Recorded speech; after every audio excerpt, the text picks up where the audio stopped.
working on technology to make it even easier to use those bionic limbs.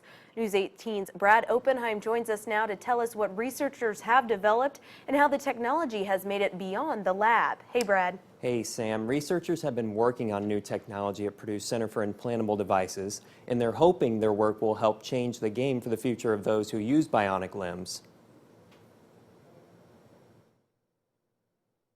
The whole point of these research labs is to discover new technologies that we can translate into the world and make the world a better place. As long as bionic limbs have been around, they've operated by using signals sent from the brain, nerves, and muscles.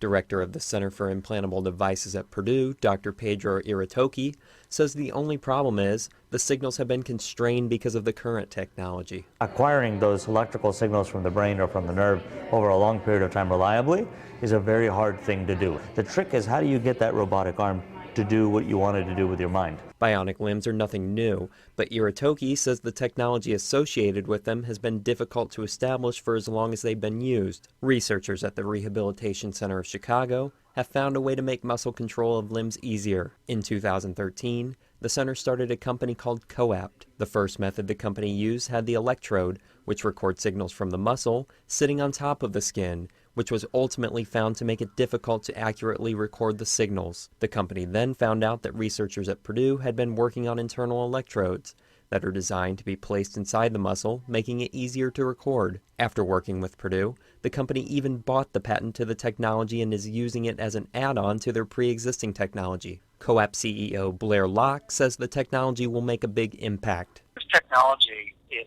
really a revolutionary way to get the best information from a body. The internal electrodes are fairly small and can be injected into the muscle via anesthetic. As far as the amount of electrodes injected into the patient, that depends on how many different movements they are looking to be able to do. As far as those working on the technology, it makes them happy knowing it could change lives. Something that I feel like we're really good at doing in this lab is taking technologies and making it not just a neat paper or a nice poster somewhere, but actually a technology that can be translated into an actual medical advance. It's really cool to see that start happening. Neither COAPT or the Center for Implantable Devices actually produces the limbs themselves, just the technology for them. For now, COAPT plans on putting their main focus on bionic arms, but legs are not out of the question down the road ahead. Brad Oppenheim, News 18. All right, Brad, thank you. Well, we started off